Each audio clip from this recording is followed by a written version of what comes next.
এবার যুবসাথী প্রকল্পে প্রত্যেক বেকার ছেলেমেয়েদের জন্য দারুণ একটা সুখবর চলে এসেছে। আজ থেকেই যুবসাথী প্রকল্পে অনলাইন আবেদন শুরু হয়ে গেছে। তো এই অনলাইন আবেদন আপনি বাড়িতে বসেই মোবাইল দিয়েই করতে পারবেন। তো বর্তমানে যুবসাথী প্রকল্পে যদি আপনি অনলাইনে আবেদন করতে চান তাহলে কোন ওয়েবসাইট থেকে আবেদন করতে হবে, কি কি ডকুমেন্ট লাগবে এবং ডকুমেন্ট যেগুলো আপনি আপলোড করবেন কোন ফরম্যাটে আপনাকে আপলোড করতে হবে, চলুন এক এক করে আপনাদেরকে দেখিয়ে দিই। তো বন্ধুরা, এই মুহূর্তে বাংলার যুবসাথী প্রকল্পের অনলাইন আবেদন শুরু হয়ে গেছে। এই যে দেখতে পাচ্ছেন গভর্নমেন্ট অফ ওয়েস্ট বেঙ্গল, একদম নতুন ওয়েবসাইটে নতুনভাবে কিন্তু নতুন অপশান যোগ হয়েছে। আপনাদেরকে দেখিয়ে দেবো। ওয়েবসাইটের লিঙ্ক আমি ভিডিওর ডেসক্রিপশন বক্সে দিয়ে রেখেছি, ওখানে ক্লিক করলে এই পেজে চলে আসবেন। এবারে এখানে যদি আপনি দেখেন, প্রথমেই দেখুন এই যে বাংলার যুবসাথী দেখতে পাচ্ছেন, ক্লিক টু অ্যাপ্লাই, এই যে নিউ দেখতে পাচ্ছেন, এখানে পরিষ্কারভাবে লেখা রয়েছে বাংলার শিক্ষিত যুবক যুবতীদের কর্মসংস্থানের লক্ষ্যে বিশেষ প্রকল্প। তো এই যে নিউ অপশানটা এসছে ক্লিক টু অ্যাপ্লাই, এর উপরে আপনারা ক্লিক করবেন।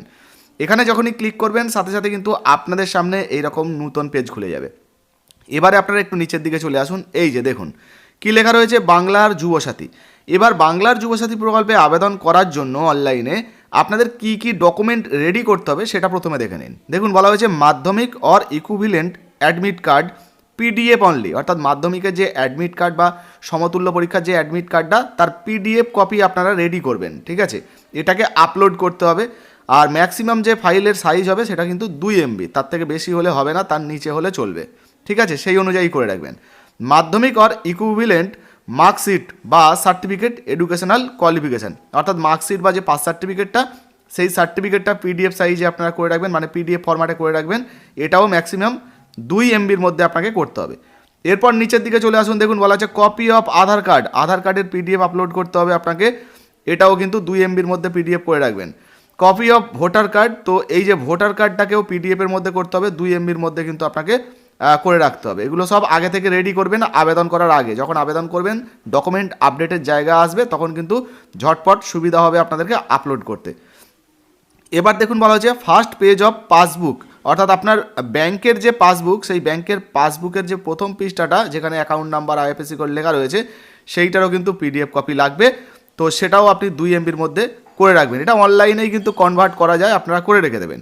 এরপরে যদি আপনি SC ST OBC হন তাহলে আপনার যে সার্টিফিকেটটা সেটাও কিন্তু পিডিএফ কপি করে রাখবেন। এই যে দেখতে পাচ্ছেন ম্যাক্সিমাম 2 MBর মধ্যে।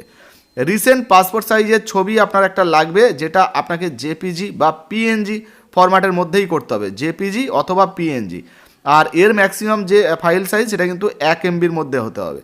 তো এরপরে দেখুন নিচের দিকে চলে আসবেন, এখানে কি বলা হয়েছে সিগনেচার অফ দ্য অ্যাপ্লিকেন্ট, অর্থাৎ যিনি আবেদন করছেন তার সই কিন্তু আপনাকে আপলোড করতে হবে। তার জন্য একটা সাদা কাগজে আপনি সিগনেচার করবেন আর সেটাকে ক্রপ করে আপনি জেপিজি বা পিএনজি ফরম্যাটে কিন্তু করে রাখবেন 1 MBর মধ্যে। তো এটাকেও আপলোড করতে হবে। এরপরে দেখুন বলা হচ্ছে একটা ভ্যালিড যে মোবাইল নাম্বার সেটা কিন্তু আপনার প্রয়োজন পড়বে। তো এই কটা ডকুমেন্টের কিন্তু প্রয়োজন পড়বে, আশা করি প্রত্যেকের কাছে আছে। এবারে আপনারা আবেদনটা অনলাইনে কিভাবে করবেন, এই যে তার জন্য দেখুন এখানে একটা অপশান রয়েছে অ্যাপ্লাই অনলাইন, এর উপরে আপনারা ক্লিক করবেন। এখানে যখনই ক্লিক করবেন আপনাদের সামনে এরকম নতুন একটা পেজ খুলবে। এবার দেখুন এই যে অ্যাপ্লিকেন্ট লগ ইনের জায়গা এসছে না, এইখানে আপনার মোবাইল নাম্বারটা বসিয়ে দেবেন। অবশ্যই যে মোবাইল নাম্বারটা দেবেন সেটা যেন আপনার ব্যাঙ্ক অ্যাকাউন্টের সঙ্গে লিঙ্ক থাকে। হ্যাঁ, মোবাইল নাম্বারটা বসাবেন, তারপর এই যে ক্যাপচাটা দেখতে পাচ্ছেন ক্যাপচাটা দেখে দেখে এখানে বসিয়ে দেবেন। তারপর গেট ওটিপি বা সিক্রেট পিনে ক্লিক করবেন, করলে আপনার মোবাইলে একটা ওটিপি আসবে, সেই ওটিপিটা আপনি সাবমিট করবেন, আপনার সামনে ফর্ম খুলে যাবে দেখাচ্ছে। তো যখনই আপনি ওটিপি ভেরিফাই করবেন এবার আপনাদের সামনে যুবসাথী প্রকল্পের যে ফর্মটা সেটা কিন্তু ওপেন হয়ে যাবে। দেখতে পাচ্ছেন অ্যাপ্লিকেশন ফর্ম ফর বাংলার যুবসাথী স্কিম। তো এই যে দেখতে পাচ্ছেন 3টে ধাপে কিন্তু আপনাদেরকে ফর্মটা ফিল আপ করতে হবে। দেখতে পাচ্ছেন প্রথমে বেসিক রয়েছে, তারপর ডকুমেন্ট আপলোড করতে হবে যে ডকুমেন্টগুলোর কথা বললাম, তারপর ফাইনাল সাবমিট হবে। এবার দেখুন প্রথমে বলা হয়েছে mobile number use for application, এই আবেদনটার জন্য যে মোবাইল নাম্বারটা আপনি ব্যবহার করছেন সেটা এখানে দিয়ে দেবেন। তো আপনার যে মোবাইল নাম্বারটা রয়েছে আর কি ব্যাঙ্ক অ্যাকাউন্টের সঙ্গে লিঙ্ক, যে আসল মোবাইল নাম্বারটা সেটাই দেবেন। এখানে দেখুন বলা হয়েছে আধার কার্ডের নাম্বার, তো আধার কার্ডের নাম্বারটা এখানে দিয়ে দেবেন। আচ্ছা, আপনাদেরকে জানিয়ে দিই এই যে স্টার মার্কগুলো রয়েছে, যেগুলো স্টার মার্ক রয়েছে সেগুলো আপনাদেরকে ফিল আপ করতেই হবে। এরপর বলা হয়েছে বেনিফিশিয়ারি নেম, যিনি আবেদন করছেন মাধ্যমিক বা সমতুল্য পরীক্ষায় তার যে নাম রয়েছে সেই নামটা দিতে হবে। ফার্স্ট নেমের জায়গায় তার নামটা দেবেন, যদি মিডিল নেম থাকে তাহলে দেবেন, না থাকলে দেওয়ার দরকার নেই। লাস্ট নেমের জায়গায় আপনার টাইটেলটা বসিয়ে দেবেন।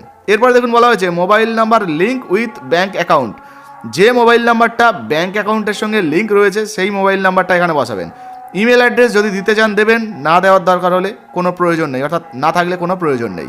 এরপর নিচের দিকে আসবেন, নিচের দিকে এলে আপনারা দেখতে পাচ্ছেন এই যে এখানে কি লেখা রয়েছে জেন্ডার, তো আপনি মেল ফিমেল যেটা হবেন তাতে টিক করবেন। তো যদি মেল হন এরকম মেলে টিক করে দেবেন। এবার দেখুন বলা হয়েছে ডেট অফ বার্থ, তো এই জায়গায় আপনার যে জন্ম তারিখটা সেটা কিন্তু আপনি দিয়ে দেবেন। জন্ম তারিখটা যখনই আপনি দিয়ে দেবেন সাথে সাথে কি হবে, এখানে আপনার এই সালের জন্ম অনুযায়ী আপনার যে বয়সটা সেটা কিন্তু এখানে দেখিয়ে দেওয়া হবে। আর 21 থেকে 40 বছরের মধ্যে বয়স হলে আপনারা আবেদন করতে পারবেন সেটা কিন্তু বলা হয়েছে। এবার দেখুন ফাদার্স নেম, এই জায়গায় আপনার বাবার নামটা আপনি বসিয়ে দেবেন। এরপরে মাদার্স নেম, মায়ের নামটা বসাবেন। স্পাউস নেম, যদি আপনি বিবাহিত হন সেক্ষেত্রে আপনার স্বামী বা স্ত্রী যেটা হবে সেই নামটা এখানে বসাবেন। এবার দেখুন বলা হচ্ছে ক্যাটাগরি, তো ক্যাটাগরিতে আপনি এসসি এসটি ওবিসি বা জেনারেল যেটা হবেন সেটা সিলেক্ট করবেন। এবারে বন্ধুরা ক্যাটাগরি যখনই আপনি সিলেক্ট করবেন না, আপনাকে জানিয়ে দিই, এই ধরুন এই যে এসসি সার্টিফিকেট বা এসটি আপনার যেটা আপনি সিলেক্ট করবেন সাথে সাথে এখানে কিন্তু আপনাকে আপনার যে সার্টিফিকেট নাম্বারটা সেটা বসিয়ে দেওয়ার অপশান চলে আসবে, আপনি সার্টিফিকেট নাম্বারটা বসিয়ে দেবেন। আচ্ছা, এরপরে দেখুন বলা হচ্ছে ম্যারিটাল স্ট্যাটাস, আপনি যদি অবিবাহিত হন এখানে টিক করবেন, যদি আপনি বিধবা হন বা আপনি যদি বিপত্নিক হন এখানে টিক করবেন, যদি আপনি বিবাহিত হন তাহলে এখানে টিক করবেন, যদি সেপারেটেড হন এখানে টিক করবেন, আপনার যেটা হবে আর কি আপনার সেটা টিক করবেন, মানে ক্লিক করবেন। এরপরে দেখুন বলা হয়েছে যে কন্ট্যাক্ট ডিটেলস, তো এই জায়গায় প্রথমেই কি বলা হয়েছে বাড়ির নাম্বার বা প্রিমিস নাম্বার যদি আপনার থাকে আপনাকে দিতে হবে, তবে আপনাকে জানাবো যেহেতু স্টার মার্ক রয়েছে আপনাকে দিতে হবে। এখন প্রশ্ন হচ্ছে বাড়ির নাম্বারটা আপনি কোথায় পাবেন, যেটা এখানে বসাবেন। দেখুন আপনার যে ভোটার লিস্ট আছে না, সেই ভোটার লিস্ট ডাউনলোড করে নেবেন, আর ভোটার লিস্টে যে জায়গায় আপনার নাম আছে সেই জায়গাটা খুঁজে বের করবেন, দেখবেন নিচের দিকে আপনার বাড়ির নাম্বার লেখা আছে, ওই বাড়ির নাম্বারটা দেখে দেখে এখানে বসিয়ে দেবেন। এরপরে ভিলেজ বা টাউন, আপনার গ্রাম বা শহর বা টাউন যেটা আপনার হবে আর কি সেই নামটা এখানে বসিয়ে দেবেন। পোস্ট অফিসের নামটা এখানে বসাবেন, ডিস্ট্রিক্টের নামটা এখানে বসিয়ে দেবেন। তারপরে দেখুন আপনি যদি মিউনিসিপ্যালিটিতে বসবাস করেন বা ব্লকে বসবাস করেন আপনার যেটা হবে সেটার নাম এখানে বসিয়ে দেবেন। এখান থেকে কিন্তু আপনারা সিলেক্ট করতে পারবেন। এরপরে গ্রাম পঞ্চায়েত বা ওয়ার্ড নাম্বার সেটা আপনি এখান থেকে সিলেক্ট করতে পারবেন, বসিয়ে দেবেন। তারপর পিনকোড নাম্বার আপনার যেটা হবে সেই পিনকোড নাম্বারটা এখানে বসিয়ে দেবেন, আর ওয়েস্ট বেঙ্গল তো আগে থেকে সিলেক্ট করাই রয়েছে। আচ্ছা, এগুলো হয়ে গেলে আপনারা আবার নিচের ধাপে চলে আসবেন, মানে নিচের দিকে চলে আসবেন। তো নিচের দিকে আসার পর এখানে দেখুন বলা হয়েছে মাধ্যমিক বা সমতুল্য পরীক্ষার যে ডিটেলস সেগুলো আপনাকে দিতে হবে। আপনি কোন বোর্ড থেকে পাস করেছেন, ধরুন আপনি ডব্লিউবিবিএসসি থেকে পাস করেছেন, তো সেক্ষেত্রে আপনি ডব্লিউবিবিএসসি সিলেক্ট করবেন। এই যে ড্রপডাউন দেখতে পাচ্ছেন এখানে ক্লিক করলেই অন্যান্য যে বোর্ডগুলো সেগুলোও কিন্তু খুলে যাবে, আর আপনি আপনার যে বোর্ডটা সেটা সিলেক্ট করবেন। এরপরে রোল নাম্বার, আপনার যে রোলটা সেই রোলটা আপনি এখানে লিখে দেবেন, নাম্বার যেটা সেটা আপনি এখানে লিখে দেবেন। এরপরে যে সাল, যে সালে আপনি পরীক্ষায় পাস করেছেন, মানে যে সালে পরীক্ষা দিয়েছেন আর কি, সেই সালটা এখানে সিলেক্ট করবেন, অ্যাডমিট কার্ডেই কিন্তু পেয়ে যাবেন। এইবারে আসি ব্যাঙ্ক অ্যাকাউন্টের ডিটেলসে। তো এই যে ব্যাঙ্ক অ্যাকাউন্ট ডিটেলস দেখতে পাচ্ছেন এখানে আধার লিঙ্ক যে ব্যাঙ্ক অ্যাকাউন্ট সেটা কিন্তু আপনি দেবেন, অর্থাৎ আপনার ব্যাঙ্ক অ্যাকাউন্টের সঙ্গে আধার কার্ডের লিঙ্ক আছে এরকম ব্যাঙ্ক অ্যাকাউন্ট দেবেন। আর যে ব্যাঙ্ক অ্যাকাউন্টের সঙ্গে আপনার মোবাইল নাম্বারটা লিঙ্ক আছে সেটাই কিন্তু আপনি ইউজ করবেন। এবার ধরুন আপনার ব্যাংকের নাম স্টেট ব্যাঙ্ক, তো এখানে এসবিআই দেওয়া রয়েছে, আপনারা এসবিআই দেবেন না, আপনারা কী করবেন স্টেট ব্যাঙ্ক অফ ইন্ডিয়া। তো এখানে আপনি আপনার ব্যাংকের পুরো নামটা লিখবেন, ব্যাঙ্ক অফ বরোদা হলে ব্যাঙ্ক অফ বরোদা লিখবেন, ঠিক আছে। এরপরে দেখুন বলা হচ্ছে ব্যাঙ্ক ব্রাঞ্চ নেম, তো এই জায়গায় আপনি কি করবেন আপনার ব্যাংকের যে শাখা সেই শাখার নামটা লিখবেন। এই জায়গায় আপনার ব্যাঙ্ক অ্যাকাউন্ট নাম্বারটা লিখে দেবেন, পরিষ্কারভাবে লিখবেন যেন কোনো ভুল না হয়, কারণ এই অ্যাকাউন্টেই টাকা ঢুকবে, যদি কোনো ভুল হয় তাহলে কিন্তু সমস্যায় পড়ে যাবেন। এরপরে বলা হয়েছে আইএফএসসি কোড, তো এই যে জায়গাটি দেখতে পাচ্ছেন এখানে আপনার আইএফএসসি কোডটা বসিয়ে দেবেন। এবারে আপনারা নিচের দিকের অপশানটা পাবেন, দেখুন whether financial assistant receive from government, যদি স্কলারশিপের কোনো টাকা পান সেক্ষেত্রে আপনি আবেদন করতে পারবেন, কিন্তু স্কলারশিপ ছাড়া আপনি অন্য কোনো প্রকল্পের টাকা পাচ্ছেন তাহলে কিন্তু আবেদন করতে পারবেন না। তো আপনাকে বলবো আপনারা এই যে নো অপশানটা রয়েছে এই নো অপশানে টিক করবেন। যদি ইয়েস করেন সেক্ষেত্রে কিন্তু ইয়েস এরকম ডিটেলস আসবে, আপনাদেরকে দিতে হবে আপনি কোন প্রকল্পের সুবিধা পাচ্ছেন না পাচ্ছেন। ধরুন আপনি কৃষক বন্ধুর টাকা পাচ্ছেন, সেক্ষেত্রে আপনি এখানে ইয়েস করলেন, তারপরে এখানে আপনি কৃষক বন্ধু লিখে দিতে পারেন, ঠিক আছে। যদি আপনি নাও লেখেন সেক্ষেত্রেও কিন্তু আধার কার্ড দিয়ে যখন ভেরিফাই করা হবে তখন গভর্নমেন্ট এমনিতেই জানতে পেরে যাবে। যাই হোক, আপনার ক্ষেত্রে আপনি যদি কোনো প্রকল্পের সুবিধা না পান তাহলে আপনি নোতে সিলেক্ট করবেন। তারপর এই যে সেভ বেসিক ডিটেলস দেখতে পাচ্ছেন এখানে আপনি ক্লিক করবেন, করলেই আপনার প্রথম ধাপের যে কাজটা সেটা কিন্তু হয়ে যাবে। তো সেভে ক্লিক করলেই এবার আপনাদের সামনে পরের যে ধাপটা সেটা কিন্তু ওপেন হয়ে যাবে। এবার আপনাকে ডকুমেন্টগুলো আপলোড করতে হবে, এই যে দেখতে পাচ্ছেন কি কি ডকুমেন্ট আপলোড করতে হবে। আপনি এই যে চুজ ফাইল এখানে ক্লিক করবেন, করে যে পিডিএফ আগেই তো আপনাদেরকে দেখিয়ে দিলাম যে কোন কোনগুলো কত ফাইলে মানে কত এমবির মধ্যে করতে হবে সেগুলো করে নেবেন, আর এই চুজ ফাইলে ক্লিক করবেন, করে এক এক করে আপনারা আপলোড করে দেবেন। আপলোড করে দিলে এরকম দেখতে পাচ্ছেন গ্রিন টিক, এরকম গ্রিন টিক কিন্তু চলে আসবে, ঠিক আছে। এরপরে এই যে সেভ ডকুমেন্ট রয়েছে এখানে কিন্তু আপনি ক্লিক করে দেবেন।